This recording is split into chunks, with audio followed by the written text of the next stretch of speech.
Pessoal, eu queria falar um pouco para vocês também referente à máquina Mafrisa semiprofissional. Tá? Por que semiprofissional e não profissional? Tá? O que muda essa máquina da profissional, da semiprofissional para profissional é o seguinte: essa máquina ela é muito utilizada por borracheiro para fazer frisos em pneus. No caso, a profissional ela não vem com esse gatilho, tá? Ela vem com o dispositivo na própria cabeça, que quando quem estiver utilizando empurra a máquina, ela automaticamente ela aciona o dispositivo e já esquenta. Tá? No nosso caso, nós vamos utilizar a semiprofissional porque nós queremos ter controle total de quando ela estiver ligada ou não. Mesmo você fazendo o movimento, indo ou parando, o que vai fazer com que a gente consiga fazer desenhos, fazer cortes variados, é o controle no gatilho. Tá?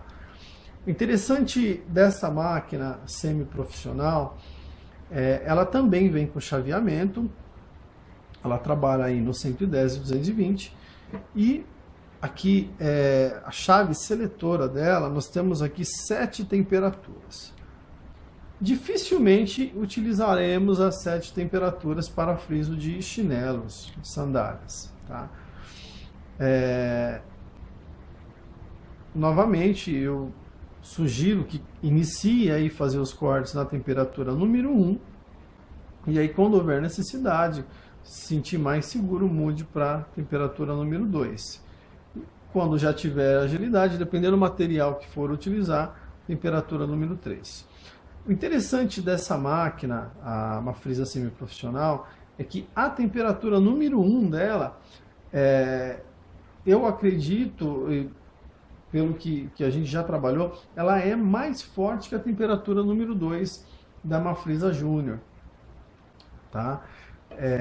Então, quando você consegue e você aprende a trabalhar com a Mafrisa semiprofissional, obviamente fica um pouco mais difícil de você trabalhar na Júnior, já que a temperatura dela ela vai te limitar, né? Você vai ter um limite de temperatura ali e dependendo dos trabalhos que você for fazer, ela vai te segurar um pouco. Tá? Então, eu vou explicar aqui agora referente ao controle de temperatura também através aqui do gatilho, como que nós vamos iniciar os cortes.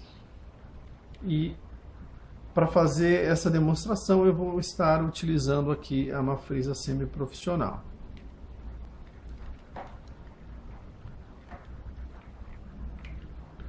Vamos colocar aqui novamente a lâmina. Detalhe, tá, gente? Esta máquina ela também vem com os 4 parafusos na cabeça. Agora, nós retiramos esses parafusos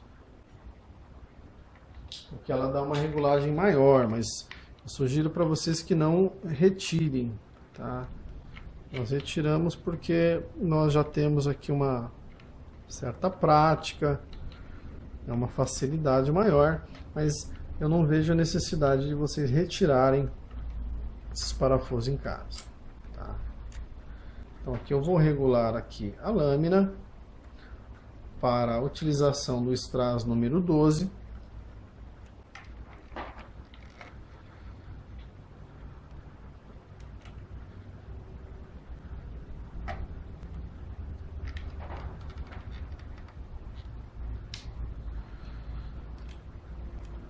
Interessante que existem pessoas que gostam do corte justinho, existem pessoas que já não gostam, existem pessoas que gostam que ele fique profundo, existem pessoas que não gostam.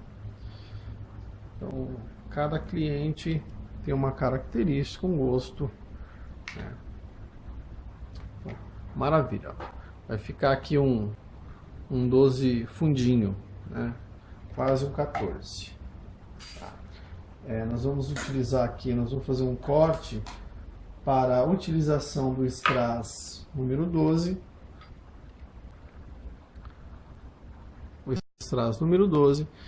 E eu vou estar explicando agora para vocês a introdução e como vocês vão iniciar aqui os cortes com a máquina.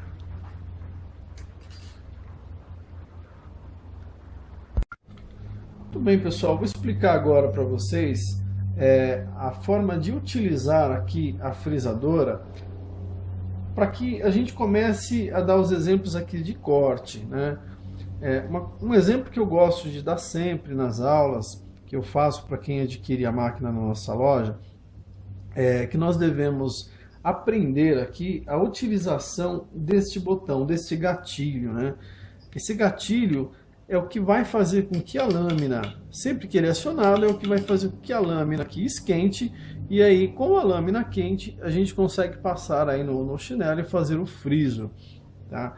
Interessante o seguinte, gente, eu peço inicialmente, né, eu sugiro, aliás, melhor dizendo, que nunca se pressione todo aqui o gatilho. Por quê?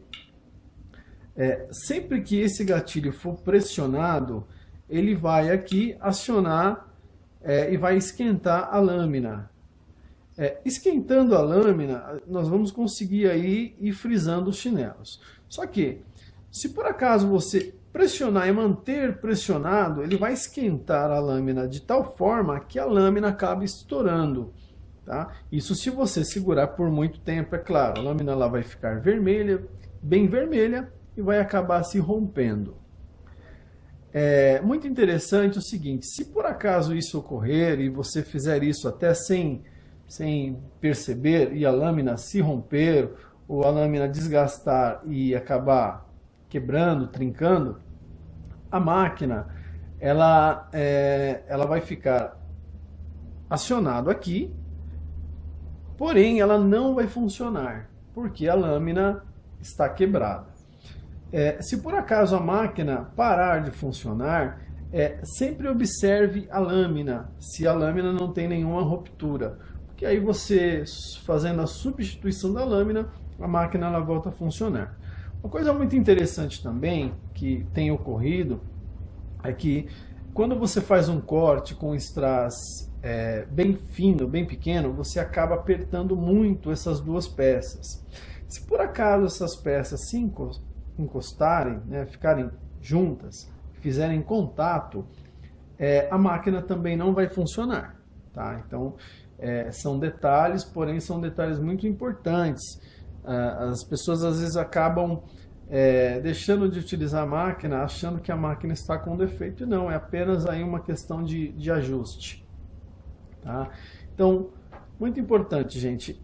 O que vai fazer com que você consiga fazer diversos tipos de corte, que você consiga no futuro fazer desenhos, que você consiga evoluir na questão dos frisos, e aí você consiga customizar, né, e ter uma renda extra com a customização dessas sandálias, o controle que você vai ter sobre este botão, tá? Então você vai ter que criar aqui um sincronismo entre apertar o gatilho e você deslizar com a máquina sobre o chinelo, tá? Então, eu gosto sempre de criar uma situação aqui, uma situação onde às vezes acontece bastante, que é o excesso de fumaça, ou a hora que dá uma fritada no chinelo, né? Que sai aquele excesso de fumaça e acaba queimando o chinelo, tá? Então eu vou criar essa situação aqui para mostrar para vocês.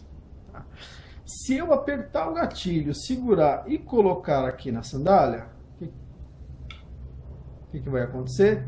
Muita fumaça. Eu acabei pressionando durante muito tempo o gatilho, a lâmina esquentou demais e acabou queimando aqui o chinelo, tá? Então tem que tomar muito cuidado na hora de você controlar aqui o gatilho para que isso não aconteça. Tá? O ideal mesmo é você sempre, antes de apertar o gatilho, você encosta a lâmina no chinelo, depois sim você dá um clique, você vai dar um clique assim, segurar, e você vai manter ele pressionado conforme você desliza com a máquina. Tá? Muito interessante. A máquina ficou suja, ficou com um resíduo aqui da borracha e eu vou precisar fazer a limpeza da máquina, tá? Antes até de iniciar, de retomar aqui o corte. Então, com a máquina desligada, eu vou utilizar aqui um bombril, essas palhas de aço mesmo que nós utilizamos em casa. Eu disse bombril, né, por hábito, mas você pode utilizar a máquina, a marca que você gosta mais. Fazendo aí a limpeza, a gente pode dar continuidade. Então vamos lá. Encosta a lâmina no chinelo, dá um clique, mantém sempre apoiado a palma da mão sobre o chinelo, né? Sempre com firmeza. E conforme a gente vai dando um clique, empurra a máquina para frente e puxa o chinelo para trás, criando aí um sincronismo. Olha. E aí, conforme você vai apertando, a máquina ela vai deslizando sobre o chinelo. Eu criei o hábito de fazer isso segurando na mão. Segurando. Mas você pode também, aí no caso, apoiar o chinelo num balcão, na mesa, e aí você trabalhar assim. Tá? Você pode também fazer desta forma. Tá? Se for lateral, a mesma situação. Você pode apoiar ela aqui, ó, e aí você consegue trabalhar. Certo? Então essa é a parte aqui do controle do gatilho. Nós vamos ver diversos tipos de corte aqui como exemplo, lateral, sola, quina. Vou fazer um desenho aqui para vocês terem uma base de como é feito. Mas os cortes, se você vai conseguir realmente fazer os cortes e iniciar aí na customização e nos frisos, você vai ter que treinar o controle aqui deste botão, certo?